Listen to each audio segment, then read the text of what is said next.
Não podemos viver no passado carregando para sempre esse fardo. E se a raiva destruísse o Ujima, eu já teria matado há muito tempo. Essas são duas frases do filme Guerreiros do K-pop, lançado recentemente na Netflix pela Sony. São frases fortes que carregam um peso real.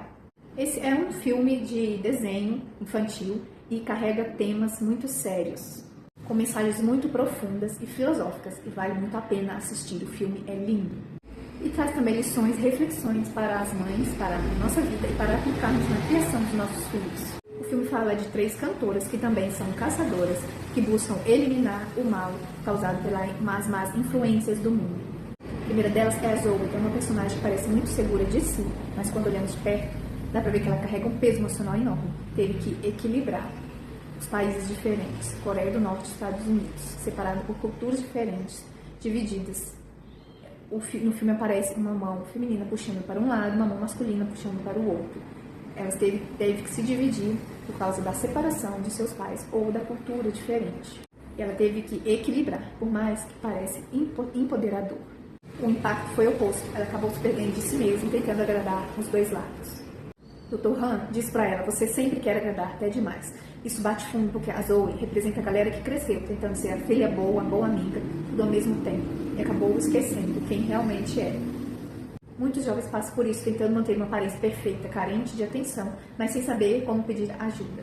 Então ela se divide internamente e não sabe para onde correr, sempre tentando agradar o tempo todo, típico da criança mais tímida, mais quietinha, que apanha, que sofre castigos e fica sempre querendo agradar para se sentir amada, e se desfaz de quem é verdadeiramente. A Mira escolheu o caminho oposto, se blindou, parece somente uma rebelde estilosa com zero paciência, que é o oposto da Zoe.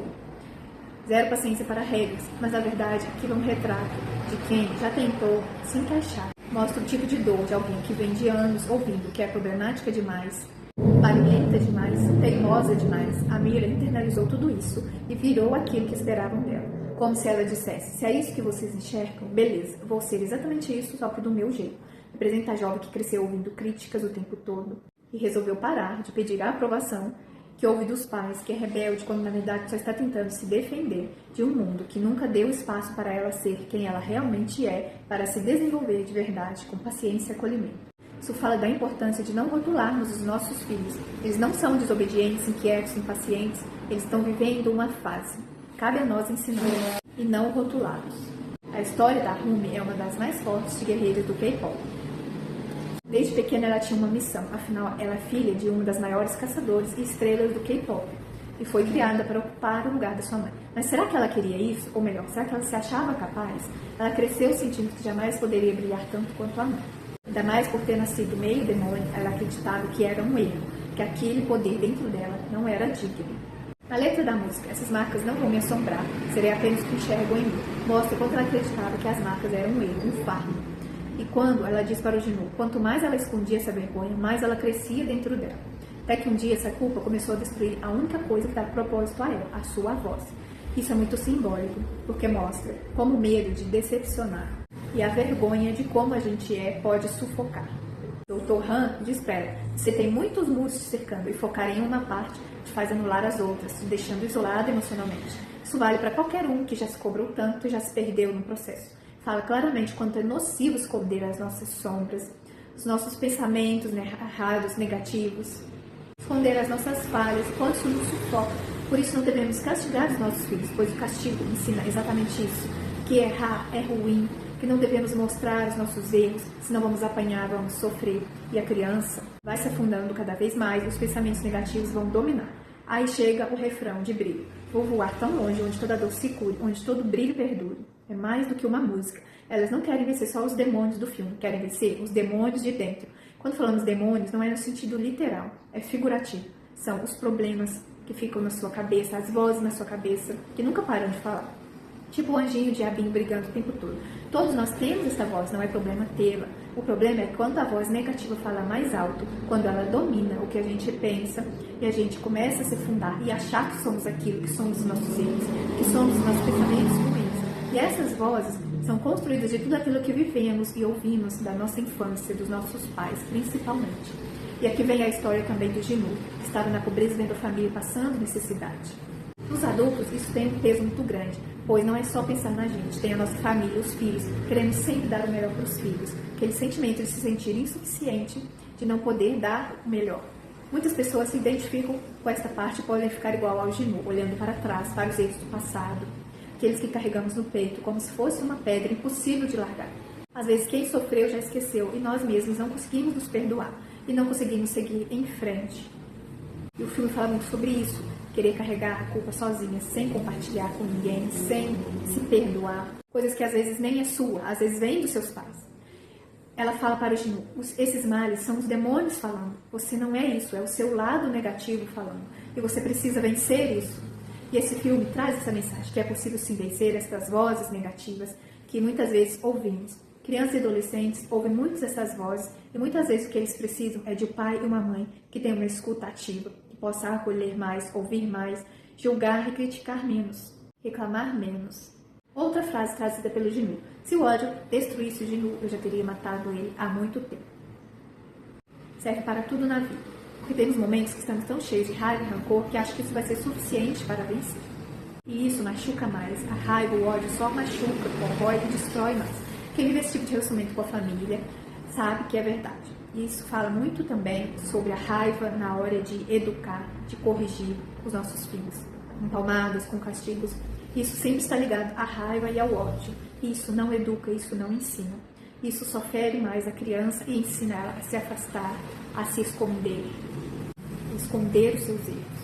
Não devemos usar nenhum tipo de violência e castigo, mas a comunicação clara e as consequências, sempre demonstrando que amamos nosso filho acima de tudo, acima dos erros. Porque quando castigamos, a criança entende que ela não é amada porque errou, que ela não é boa porque ela fez algo errado.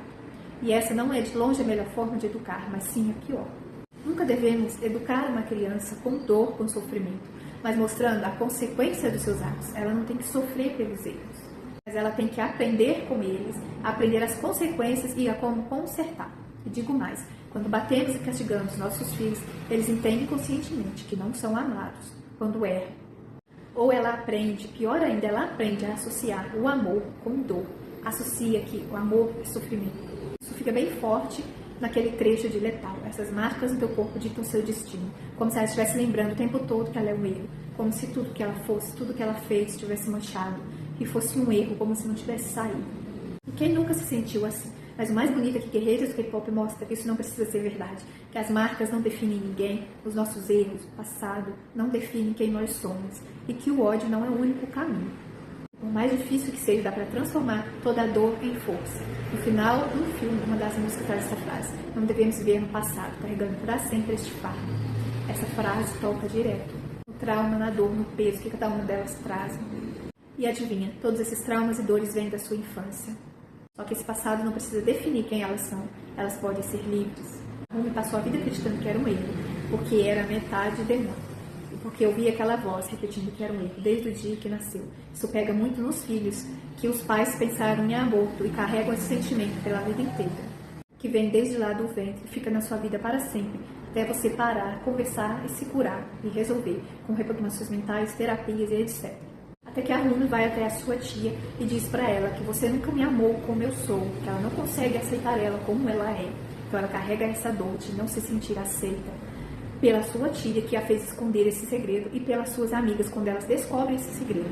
Ela então desiste da vida e percebe que se as amigas, a tia não a aceita, então ela não merece viver. Isso é muito forte. Isso fala muitas vezes em pedido de socorro, que muitas vezes alguém perto da gente está passando, sem a gente perceber. E para completar, ela diz: eu sou desse jeito, você não consegue me olhar. Aceitar como eu sou é um grito por aceitação, que ela aprendeu que as nossas falhas e medos nunca devem ser vistos. É exatamente isso que temos ensinado aos nossos filhos e não percebemos quanto isso é nocivo. Por isso precisamos romper com esse padrão de castigar e bater. Esse pensamento de que devemos esconder os nossos erros tem levado muitos jovens ao suicídio, à depressão. Se você fala, se você só aceita, se esconder os erros, se for boazinha, então você não está aceitando de verdade. Então vamos parar de ensinar isso para os nossos filhos, pois é exatamente isso que palmadas e castigos ensinam. E é interessante no filme como ele mostra que o demônio manipula as pessoas com essa mentira. Ele diz o oposto, ele diz o que as pessoas querem ouvir. Na música deles, lá dos demônios, eles cantam: Eu amo os pecados em você, serei o único que vou te amar quando tudo desmoronar. Ou seja, quando você está sozinho, é isso que os pensamentos ruins fazem. Eles se tornam a única âncora quando você está sozinho, quando você sente que ninguém te apoia. E esses pensamentos negativos e errados aparecem como um falso conforto. Aí você faz como a Rumi e diz que não merece viver. Mas no fim vem a libertação. Ela entende que esconder as suas dores, fingir que estava tudo bem, foi parte do problema. Que guardar tudo para si foi o maior erro. Aí a Mira diz no final, eu fui dura no momento errado e não facilitei. Quantas vezes os adultos nos vemos nesta frase? Quantas vezes tentamos proteger, cuidar dos nossos filhos, disciplinar os nossos filhos, somos duros demais com os nossos filhos, quando eles precisam somente de um abraço, de uma escuta ativa. Muitas vezes querendo ensinar, preparar os nossos filhos para a vida, dizendo que a vida não é dura, querendo ser duro, firmes demais, duros demais com os nossos filhos e esquecemos de ser mães e pais de verdade. Esquecemos que o principal, o que fortalece uma criança para ser firme na vida, para enfrentar o mundo de verdade, não é ser duro com ela. É o contrário, é totalmente o contrário. É dar amor, é estar sempre ali ouvindo, mostrando que ouve, que se importa com a criança. Estando com ela nos momentos que ela mais precisa. E não é críticas, e não é violência, não é castigo que vai deixar o seu filho forte e preparado para o mundo. É o oposto. Ele precisa do seu apoio, ele precisa sentir que pode contar qualquer coisa para você, que ele não precisa esconder seus erros. É isso que ele precisa. Se você bate, se você castiga, o seu filho se afasta de você, ele não confia em você, ele vai sempre querer esconder. E esse não é o melhor caminho. Então, Guerreiros do K-pop é muito mais do que um filme. É muito mais além de uma história de K-pop e monstro. É sobre ouvir as vozes ruins, acolher, escolher, levantar e dizer, eu não sou só isso. Então eu recomendo fortemente que assista esse filme com seus filhos pequenos, adolescentes, assistam mais de uma vez, porque vocês vão ter insights que não tiveram da primeira vez. O filme é lindo, a mensagem é maravilhosa, as músicas são muito boas de ouvir, com uma letra positiva. Então me diz aqui nos comentários se você já assistiu ou se vai assistir, que eu quero saber também a sua opinião e o que você achou do filme.